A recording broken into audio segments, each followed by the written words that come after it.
Did you ever consider becoming a millionaire?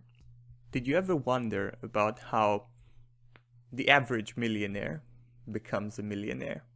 If you did, it might be very wise to look at the people who've already achieved this financial goal. But if you just go after the media and popular opinion, you will be sorely mistaken on just who the average millionaire is. Hello and welcome to the Valiant Growth Podcast. My name is Philip Frey and today I will be reviewing The Millionaire Next Door by Thomas Stanley. So, I want you to think of the average millionaire right now. Really imagine him in front of your eyes. What do you see? Do you see a star athlete? Do you see a pop star? Do you see an actress? Do you see a founder of a Fortune 500 company? Now, imagine where this person lives. Is it a large mansion surrounded by palm trees and private security? Is it a private island? Imagine his car. Is it a red hot latest model sports car? Is it an antique multi-million roadster? Is it just a helicopter because he doesn't even bother to get into a car? Well, if these are the mental images you see, you are almost completely wrong. There are millionaires who are like this, but it is by far not the average millionaire. And, as you will see, it's not the person who is likely to stay a millionaire for long. Let me quote from The Millionaire Next Door on how the average millionaire would describe himself. I'm a 57-year-old male, married with 3 children. About 70% of us earn 80% or more of our household's income. About 1 in 5 of us is retired. About 2/3 of us who are working are self-employed. Interestingly, self-employed people make up less than 20% of the workers in America, but account for 2/3 of the millionaires. Also, 3 out of 4 of us who are self-employed consider ourselves to be entrepreneurs. Most of the others are self-employed professionals such as doctors and accountants.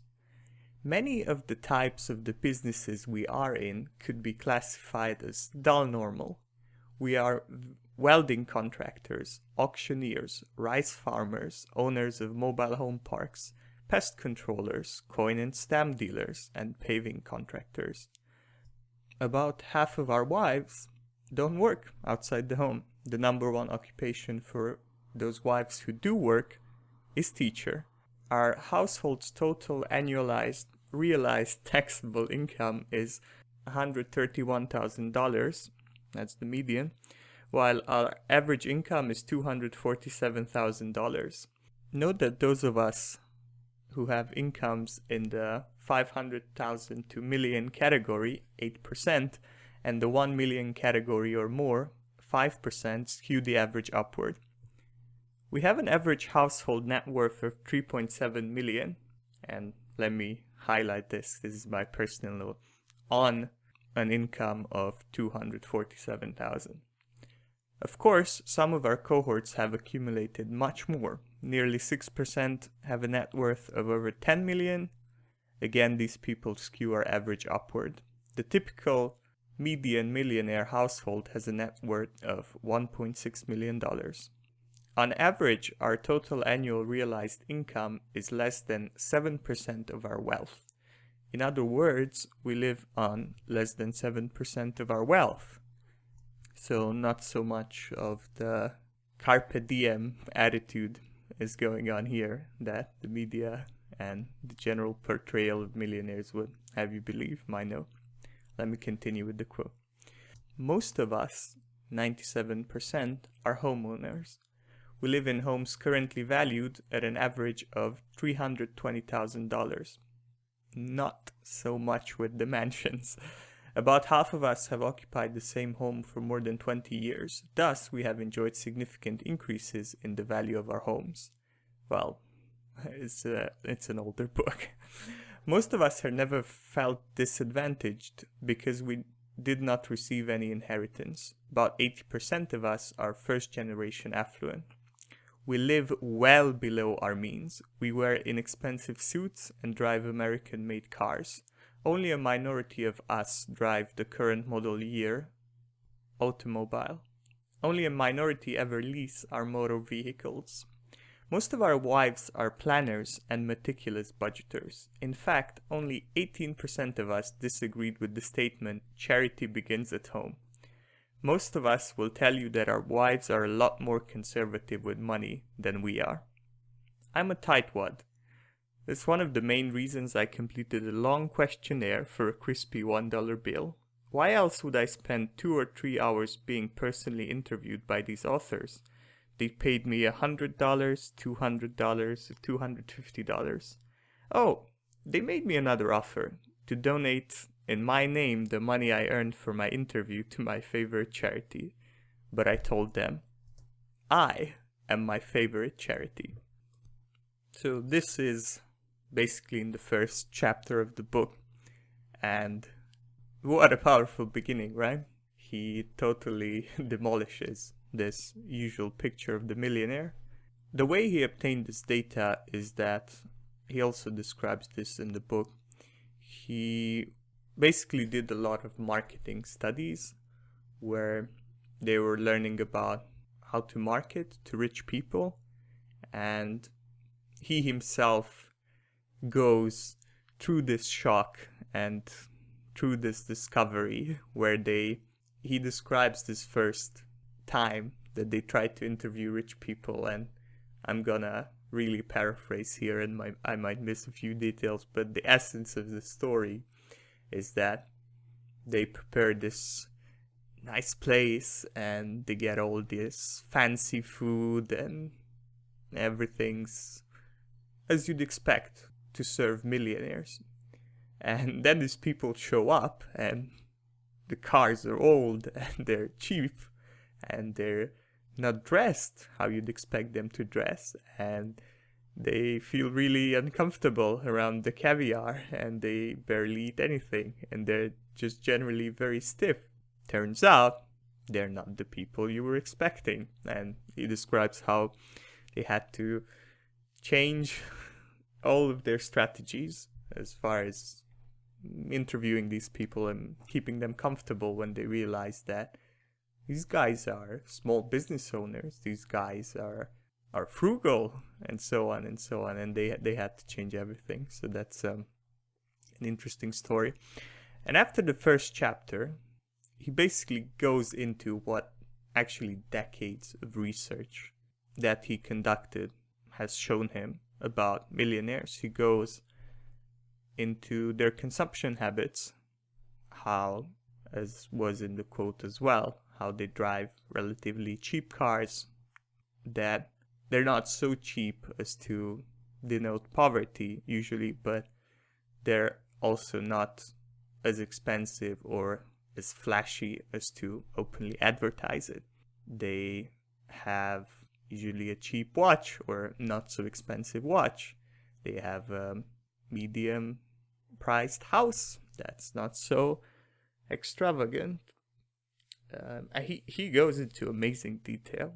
You have everything, this stuff, suits, and he actually goes into the dollar figures and what percentage bought or spent how much on which items. It's quite interesting, and it's quite interesting to compare it to your own spending. So you might even find that you are already living as a millionaire when it comes to consumption habits, or that you're living more than a millionaire, more expensively than a millionaire. And it's a very sobering thing to realize that it's not an accident, that these people are the ones who became millionaires not through windfalls but through a lot of work, and who stayed millionaires, and how these consumption habits really reinforce this.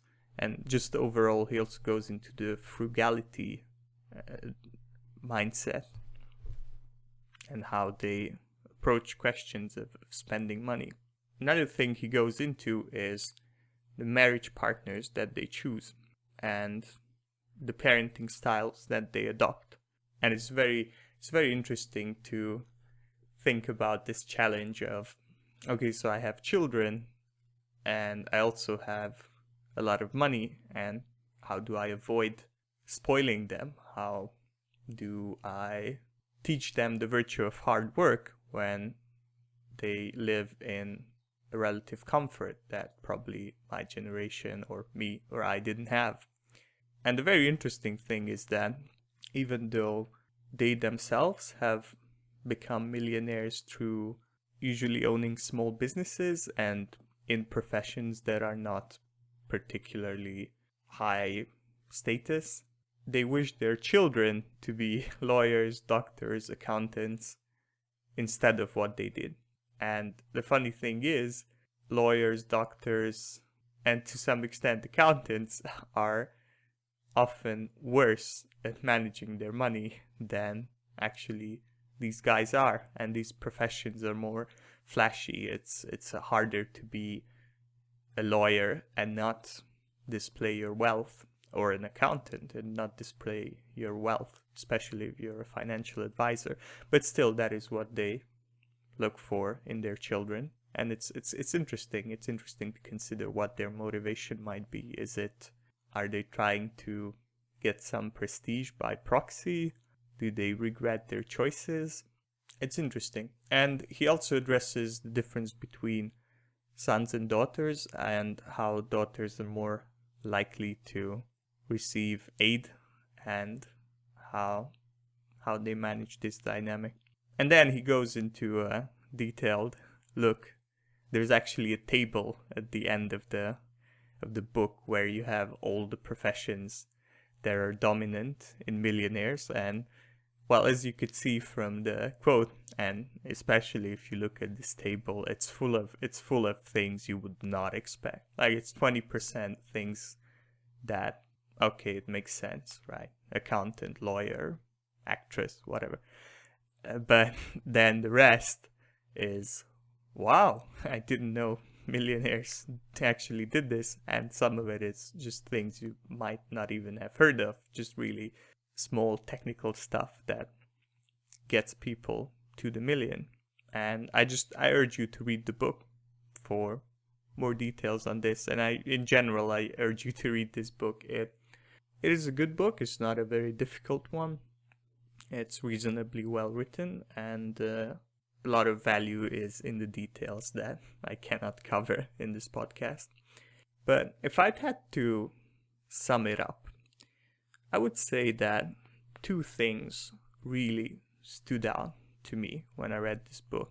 One of it is the steady accumulation that characterizes most millionaires, and overall a consistency of habits, of approaches. They're pretty conservative, and I don't mean politically, but they're pretty conservative in their choices. They take risk, but they take risk within a framework. They don't really go off the beaten path. That is my impression from this book and how he describes them. And that is an interesting thing to consider. I see it as it is a way to being a millionaire, but it is also a price of becoming one. And of course, there are a lot of millionaires who became millionaires especially because they were thinking outside of the box.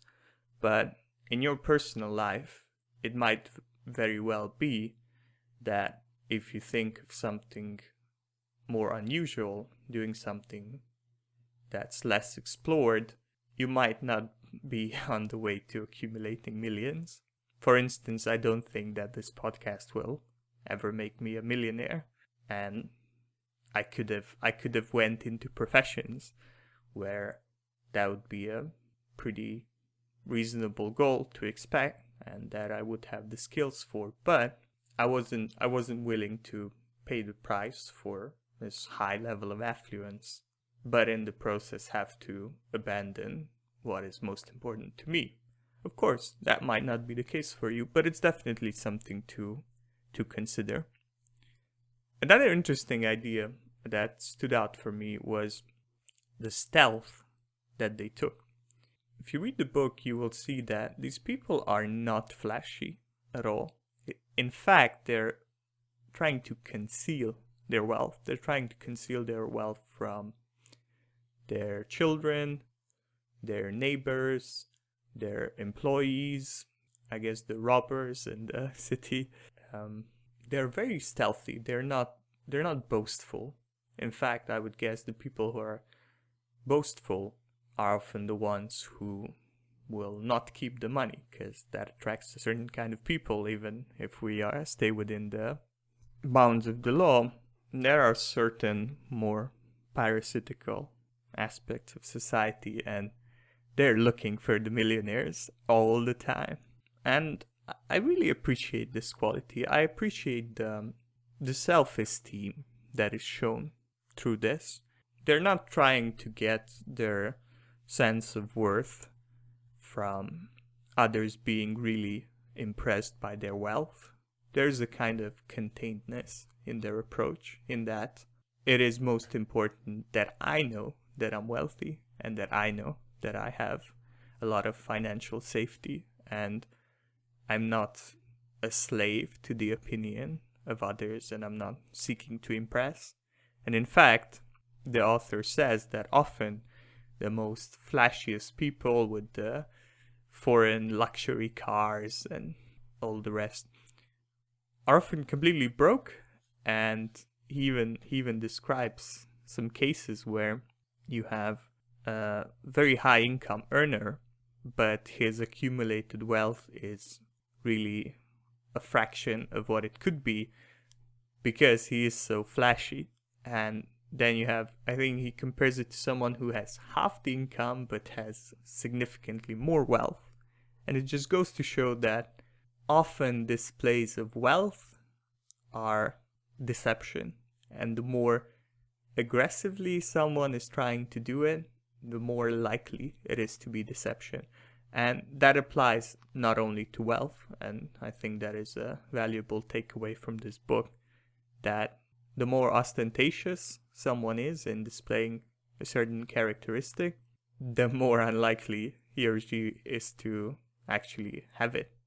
And I don't believe humility is a virtue in itself, and we should be very proud of our achievements, but there's a fine line there, and being able to notice that and to act accordingly will help you avoid some really dodgy people. And to give you the third observation and deliver you 50% extra on my previous promise, the third thing that really stood out to me in this book is the importance of partners being on the same wavelength. And I don't think that everybody in my audience is very interested in becoming a millionaire. Me personally, it's not a goal. It's a nice to have, but I'll not sacrifice other goals in pursuit of this. But the reason why I recommend this book is that becoming a millionaire is a difficult goal, and achieving any difficult goal really can teach you about difficult goals in general. You can pick up a biography of someone who climbed Mount Everest or did something equally suicidal and really gather a lot of value from it, even if you're not particularly interested in climbing Mount Everest or doing something equally suicidal. And all these millionaires have very frugal partners. In fact, they say that they are more frugal than they are. And they're on the same wavelength from this point of view. Also, they're not divorced, which is significant. And probably the people who got divorced quickly fell out from this category and are not in the sample. So these wives are committed to frugality. They're committed to staying together. Often they're committed to staying home and raising the children when their husbands are capable of bringing in more than enough money. They're not striving to be this feminist superhero if it's not necessary and if it doesn't fit their worldview. And I think that is a valuable thing. And if you're trying to achieve a difficult goal, having a partner on the same wavelength is, I would say, it's almost a make or break condition. And this applies to your social circle in general as well. Friends, people you spend a lot of time with, family, everything. If the people are not behind you, you will have a very, very hard time. If people do not believe in your values, or do not at least accept them, you will have a very, very hard time. Because we like to envision ourselves as this colossus of willpower and, oh, I don't care, I can do it, I've done it, I will do it in face of significant opposition. And that can be true, but isn't it easier when you have someone who understands and supports you? I would say even if they only accept it and don't share it, you already have a difficulty, because they're not going to oppose you, but they will deflate you when you come home celebrating your victory, whatever it is, whatever your goal it is, and these people will not be excited, will not mirror you. That will be difficult. It might be, you might shrug and not care about it the first time, but it eventually gets to you. So I recommend looking around your social circle and really thinking hard about, are these people the kind of people that share my values? Are these people also striving to achieve difficult goals themselves? And you don't have to act on this discovery, and that makes it a very painful process to look into it, because you feel a obligation that you have to act. You might get defensive because of that, and I absolutely understand that. Just look into it. Let action come later, but just look into it and think about it. Are these people supporting me? If not, what does that mean? What does that mean for me? Do I have to change my goals? Do I have to find something in common that I still believe in? Do I have to try and convince them? Or do I have to distance myself? These are all valid options, and options that I would definitely consider. So this was the review of the book The Millionaire Next Door by Thomas Stanley. You can probably find resources which discuss it in more detail. Also, he has a lot more books on the subject. He really made a living out of mining this data set and his experience. Also, you can find an Amazon referral link in the show notes if you're interested in purchasing the book. Thank you for listening to the Valiant Growth podcast, and I dare you to flourish today.